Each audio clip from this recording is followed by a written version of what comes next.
Gulf దేశాలపైన Iran ఇంకా దాడులు కొనసాగిస్తూనే ఉంది. లేటెస్ట్ గా ఇప్పుడు కువైట్ ఎయిర్పోర్ట్ పైన భయంకరమైనటువంటి దాడి చేపట్టింది. కువైట్ ఎయిర్పోర్ట్ లో ఉన్నటువంటి ఆయిల్ ట్యాంకర్ ని ఢీకొట్టింది ఇరాన్ డ్రోన్ ఒకటి. సో దీంతో భారీ ఎత్తున మంటలు ఎగిసిపడ్డాయి. కువైట్ ప్రాంతం మొత్తం కూడా ఆ ఎయిర్పోర్ట్ ప్రాంతం అంతా కూడా మంటల్లో చిక్కుంది.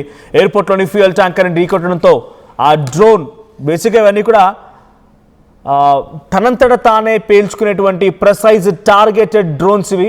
సో ఈ టార్గెటెడ్ డ్రోన్స్ వచ్చి పక్కాగా ఫ్యూయల్ ట్యాంకర్ని పేల్చడంతో కారణం ఏంటంటే ఆ ఫ్యూయల్ ట్యాంకర్ పేలిపోతే ఆ బ్లాస్ట్ మంటలు ఆ ఎయిర్పోర్ట్ అంతా వ్యాపిస్తూ ఉంటాయి. మంటలతో చాలా పెద్ద మొత్తంలో నష్టం వాటికి అవకాశం ఉంది. కాబట్టి ఆ స్థాయిలో ఇరాన్ టార్గెట్ చేసి ఉంటుంది. సో ఈ బ్లాస్ట్ జరగడంతో ఆల్రెడీ ఎయిర్పోర్ట్కి వచ్చి మరి కాసేపట్లోనే ఫ్లయింగ్కి సిద్ధమవుతున్నటువంటి ఆ ప్రయాణికులంతా కూడా ఒకసారిగా పరుగులు తీశారు.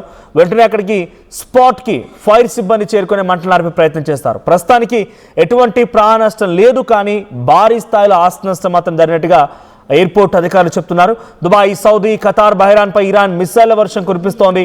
ఇరాన్ భీకరమైనటువంటి దాడులతో ట్రంప్పై గల్ఫ్ దేశాలు ఒత్తిడి తీసుకొస్తున్నాయి.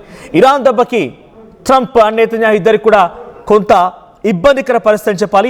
సోఫార్ ఒకసారి ఇజ్రాయెల్ ఉన్నటువంటి బెన్ గురియన్ ఎయిర్పోర్ట్, ఇది రీసెంట్ డేస్లో వార్ నేపథ్యంలో దెబ్బతిన్నటువంటి ఎయిర్పోర్ట్. అక్కడ ప్రైవేట్ జెట్స్ పూర్తిగా ధ్వంసమైపోయాయి. 9 ప్రైవేట్ జెట్స్ నష్టమయ్యాయి.